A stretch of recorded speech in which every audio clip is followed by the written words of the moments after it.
Então, vamos iniciar com a apresentação. No nosso último GT do Fomento, nós saímos com duas propostas. Uma proposta apresentada pelos conselheiros, participantes do GT de Fomento, e outra proposta apresentada pela Superintendência de Cultura. Nós faremos a apresentação das duas aqui hoje, então eu peço para o representante do grupo dos conselheiros quem vai fazer a apresentação para iniciar. Vocês já definiram? É você que vai fazer, Gerard? Ou você, Leonardo?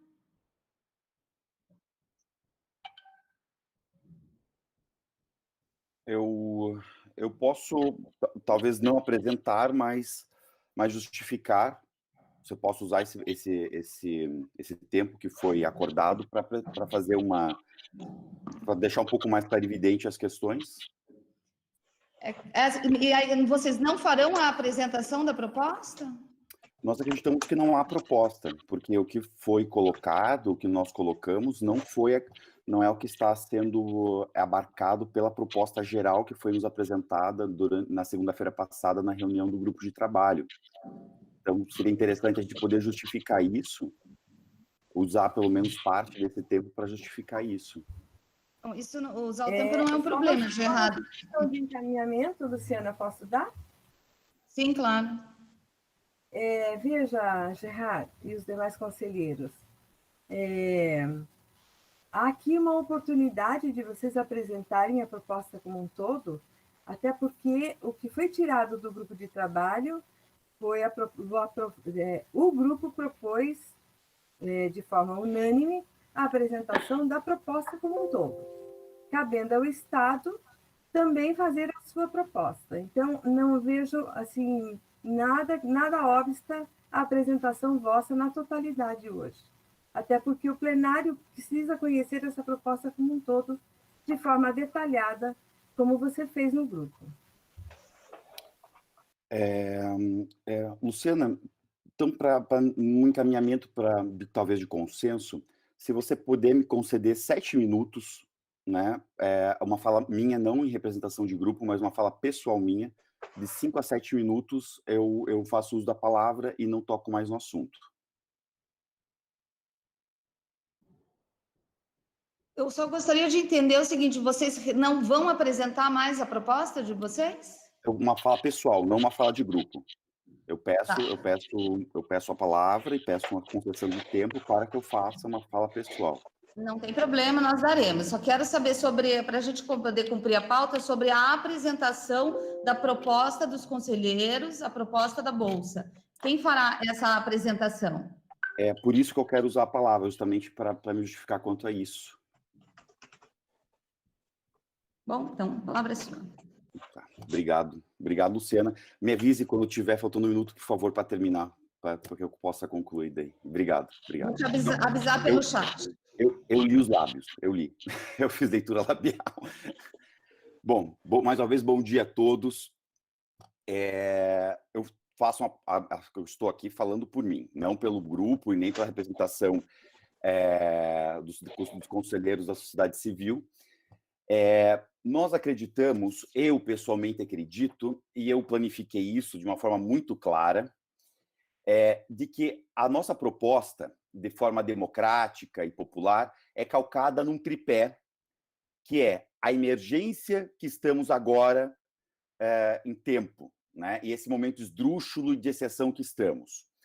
O outro pé desse tripé é dar acesso, e o outro tripé, e a outra parte desse tripé, é a vontade política. Sem as três estarem equânimes entre si, este tripé cai. Eu acho que quanto à emergência, não podemos, nem temos mais o que discutir. Quanto ao acesso, as falas, fundamentalmente, dos nossos conselheiros do interior, são muito claras quanto à questão da informalidade e abarcar outros tantos princípios, né, fundamentalmente da dignidade da pessoa humana, neste momento em que estamos tão sensíveis e é uma classe que está tão necessitada. E a vontade política é aquilo que é indispensável, tanto do agente público quanto daqueles que praticam a microfísica do poder, na teoria do Bourdieu, na teoria do Michel Foucault. Discuti esses dias, inclusive, com o Elcio sobre isso, que sem vontade política não existe ação nenhuma, né? E é justamente a vontade política que a gente não vê se concretizar. Quando nós propomos algo, nós temos que estar todos coadunados. E até a data presente, nós não vimos essa vontade política. Eu digo, uso agora plural majestático, eu não vi vontade política. Quando nós propusemos um plano estadual, era para compormos juntos isso. Tanto é que a primeira proposta, lá, mais de mês atrás, que eu falei no Conselho, junto com a ideia de um edital único, era justamente criarmos um grupo entre vários entes do Estado, vários entes de controle, incluindo pessoas da Casa Civil, para que nós pudéssemos pensar numa regulamentação já com os ditames e com as regras e com os pormenores e com as especificidades culturais do nosso Estado. Porém, isso não aconteceu. Foram criados outros grupos, foram criados grupos paralelos. O grupo jurídico que nós também propusemos só foi chamado depois de um clamor nosso numa reunião anterior. Essa reunião, até hoje, eu peço a gravação para estudar alguns pormenores que foram colocados pelas senhoras doutoras que lá estavam, e até hoje não foi me dado, sob motivos esdrúxulos e pareceres jurídicos que não foi entregue ao conselheiro Giovanni, que também pediu. Depois propusemos, num plano unificado, uma série de ações que chamamos de Bolsa Paraná, mas isso é apenas um fragmento de toda uma proposta, que inclui regulamentação, que inclui a participação coletiva e o controle popular sobre esse dinheiro, que inclui todas as preocupações com a informalidade, com os espaços que são espaços não reconhecidos e que não possuem alvarás específicos para isso, né, que possui o epíteto de ter um espírito, um cariz da lei voltado à dignidade da pessoa humana e aos direitos sociais do artigo 6º da Constituição e não necessariamente ao fomento e apoio à cultura. A entender o fomento como algo que deve ser primeiro fomentado à pessoa através da sua produção inicial e não somente visando um produto final, porque essa é o pensamento de um fomento tradicional que não é agora o caso de acontecer. E nada disso foi discutido nos grupos. O grupo que teve do jurídico foi um grupo que foi feito num paredão de ferro, onde eu tive que ficar respondendo uma série de ataques, uma série de achaques, uma série de questões que não acresceram a proposta. E todas as discussões que tiveram posteriormente, nada foi edificante. Logo, formou-se 2 grupos. Uma malta social defendendo os oprimidos e outra malta burocrática defendendo a legalidade. E para tirar o sono daqueles que acham que não é uma proposta legal, para aqueles que não estão familiarizados aqui, propusemos um instrumento de doação civil para agilizar a forma de acesso dos recursos de fomento, uma vez de que se chamarmos editais e por não termos um rito especial para que pudéssemos e para que possamos efetivar de forma rápida e ágil a forma de acesso dos artistas a esses recursos e de uma forma pulverizar esses recursos para que mais pessoas tenham acesso e que tenhamos, assim, um mercado aquecido para os próximos meses e anos, para que não tenhamos uma lacuna, né? Tivemos, então, depois de estudar, a ideia de criar, junto dentro dessa proposta de programa, uma espécie de bolsa, fomento, para que os artistas pudessem ter acesso rápido, sem precisar provar regularidade fiscal, sem precisar recolher impostos, sem precisar declarar isso ao fisco mais tarde, sem precisar passar por julgamentos de mérito e sem precisar, fundamentalmente, ter que se inscrever em editais com propostas extremamente formais, que exclui nossos faxinalenses, nossos indígenas, nossos grupos de afrodescendentes, obrigado, Luciano, nossos grupos de afrodescendentes, entre outros tantos grupos marginalizados e oprimidos. Porém, já sabemos que o Estado do Ceará, agora para tirar o sono de quem acha que não é legal, o Estado do Ceará já pratica a Bolsa Fomento Artista, a Bolsa Artista, desde maio deste ano, com o Tribunal de Contas da União dando seus avais, com o Tribunal de Contas do Estado do Ceará dando seus avais, e os artistas lá já estão avante com isso. O projeto de lei 404/2011, que foi concluído em seus pareceres no Congresso Nacional, nas duas casas legislativas, tiveram pareceres favoráveis à implantação no Brasil da Bolsa de Fomento Artístico, também no cariz de doação civil. Não há dúvidas quanto à legalidade. O que falta é vontade política de querer regulamentar isso rapidamente no Estado do Paraná. Inclusive, na nossa proposta, já havíamos dito que podíamos, inclusive, propor e fazer um anteprojeto de lei junto à Assembleia Legislativa e conversar com os deputados da Comissão de Educação e Cultura, para que pudéssemos adiantar isso. O que não vimos é vontade de construir junto. O que vimos, e que me assustou pessoalmente, foi uma proposta que o Estado apresentou de pegar R$1.200.000 e dar para 12 pessoas, 100 mil para cada um, como se desse um fomento de grande valor para que... Encerrou seu tempo, e assim, se puder concluir, e essa proposta, a proposta do Estado, você pode deixar que faremos a apresentação. Peço a palavra.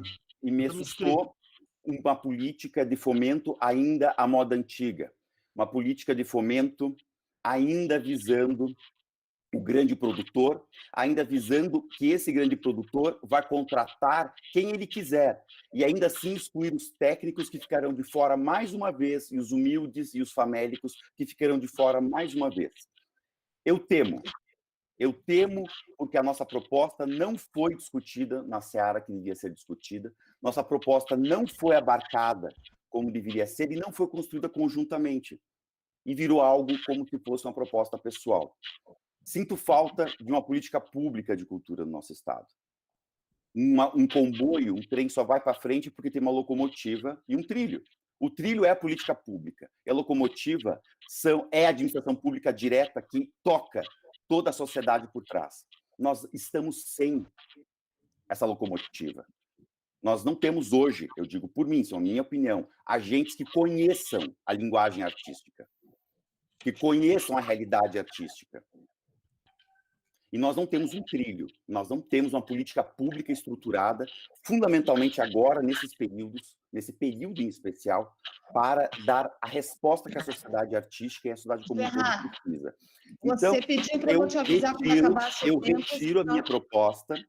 retiro a minha proposta, porque ela não foi devidamente discutida, não foi devidamente apreciada e não foi devidamente construída. E avanço em outras frentes, e avanço junto com outros grupos de discussão em outras unidades da federação, e acho que esgotou-se, pelo menos aqui no nosso conselho, essa proposta. Não quer dizer que a proposta não possa ser discutida pelos demais signatários. Eu não sou o único signatário. Eu me retiro da proposta da mesma forma que eu já me retirei do grupo de trabalho do Fomento, e espero ainda a publicação da portaria em Diário Oficial, espero ainda com data retroativa. E me retiro porque acho que não há mais espaço para essa discussão. Se os demais signatários quiserem manter-se na proposta, eles têm a liberdade, a proposta não sou dono, e também se o Estado quiser aproveitar alguma coisa dessa proposta, que o faça. Obrigado, Luciana, pela concessão, desculpa extrapolar o tempo.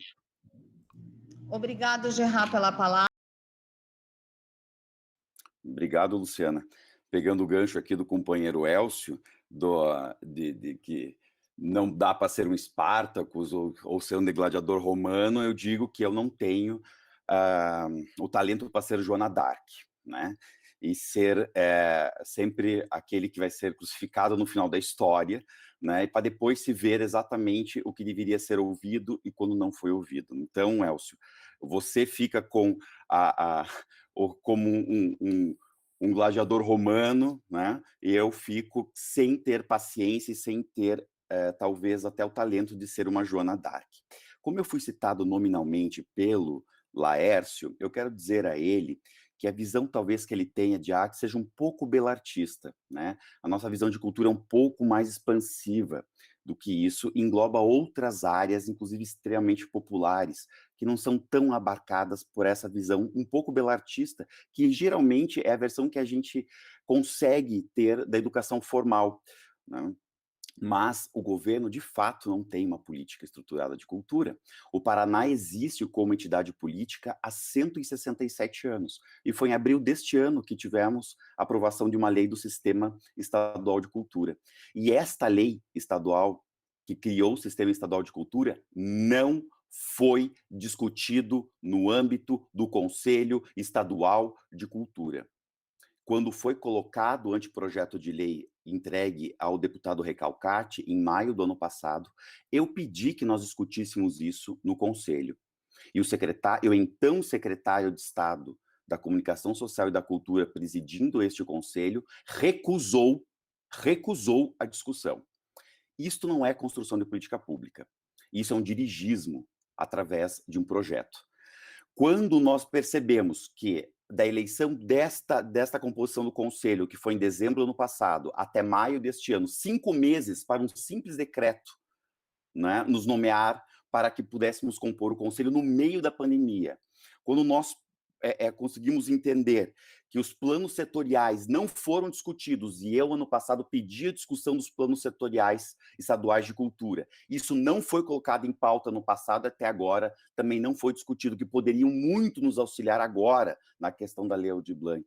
Isto mostra que política pública não é apagar incêndio, embora saibamos que governar é administrar contingências, governar é administrar fatos, né, do dia a dia, mas política pública é justamente aonde queremos chegar. Né? Isso é uma construção, e ela se faz de forma coletiva, porque estamos numa democracia.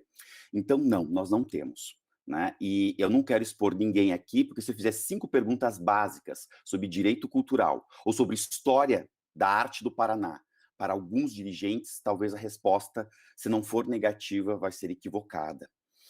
Então, estamos aqui para fazer juntos. Quem ligou para a Luciana para abrir o diálogo fui eu. Quem ligou para a Eliette para abrir o diálogo fui eu. Eu sempre busquei o diálogo. Porém, chega uma hora que a gente cansa. E eu cheguei no limite onde eu percebo que não tem mais como avançar, e o Elcio conseguiu sintetizar muito bem essa questão de que há algo pronto, né, armado para que a coisa não avance. Erra quem acha que nós propusemos, essa proposta que eu me retirei agora, uma proposta meramente de bolsa. Nós propusemos um programa estadual. Um programa que, inclusive, teríamos que construir conjuntamente saídas. A bolsa seria uma das propostas de saída. Inclusive já visando o projeto de lei para a Assembleia Legislativa, que de qualquer forma terá que ter alteração, porque a nossa lei de incentivo atual do Estado não possui a prerrogativa de outorgar prêmios, por exemplo. De qualquer forma, teremos que mexer na legislação. Então, que mexamos de uma forma que pudesse abarcar uma forma mais acessível, um rito especial nesse momento. Né? O Laércio, quando diz que tínhamos que ter uma forma de acesso e de apoio aos municípios, a nossa proposta, inclusive, já contemplava isso, né? Auxiliar total e frontalmente os municípios na criação. Está lá, é só ler na proposta. Desde o primeiro momento nós colocamos aquilo. Lamento que não tenham lido a proposta. Lamento que não pudemos discutir isso no GT. Lamento que todas as minhas tentativas de abertura de diálogo não foram, não surtiram efeito prático. Lamento que talvez isso também tenha acontecido por esse distanciamento digital e tecnológico que somos impostos por conta desse distanciamento social, mas que é necessário nesse momento.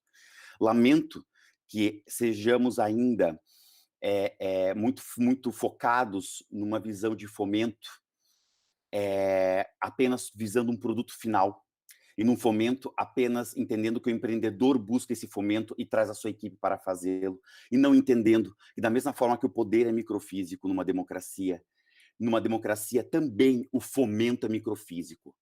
Existe o menor empreendedor do que aquele que nós vemos como microempreendedor artístico. Existe o fazedor de cultura, existe aquele que faz a arte utilitária, existe o faxinalense, existe o indígena, existe aquele que faz a arte que nós não vemos, existe aquele que toca a cultura que nós não vemos, existe aquele que nunca precisou do Estado e que agora precisará sempre. E sim, esta lei é uma lei de emergência. A Lei Aldir Blanc é uma lei sim de assistência. E o fomento pode ser visto sim como assistência, da mesma forma que o governo, em momentos de crise, busca e dá fomento para a indústria automobilística empregar. Da mesma forma que o governo, em momentos de crise, inclusive o governo do PT, salvou bancos, através de fomento específico, da mesma forma que o governo apaga incêndios e busca fomentar setores da economia, como foi o governo Jaime Lerner na atração de montadoras, e foi um projeto muito bem sucedido, diga-se de passagem, agora é o momento da classe laboral ser assistida, a classe laboral artística ser assistida também através de auxílios e fomentos. Este era o nosso primeiro ponto, a mudança do cariz da lei, do espírito da lei. Fracassamos de alguma certa forma, e que não queríamos que fosse apenas pego um pedaço disso e colocado apenas como uma bolsa. Não, a nossa proposta era um programa integrado.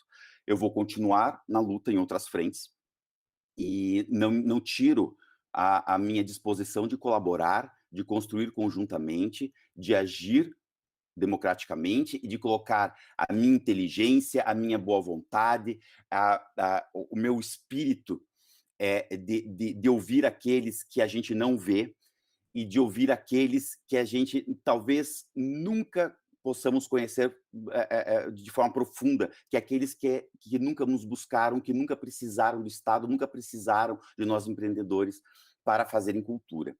Eu apenas retirei a proposta porque percebi que não tinha ambiente político, não tinha vontade política para seguir. Mas o meu espírito é sempre um espírito conciliador. Obrigado, mais uma vez, pela concessão da palavra. E, companheiro Silvio, não foi um voto de protesto, foi apenas retirar a proposta, me retirar da proposta, para ajudar a facilitar o governo nessa busca de consenso e de uma proposta unificada. Mais uma vez, obrigado a todos. Eu tenho apreço por todos vocês. Muito obrigado.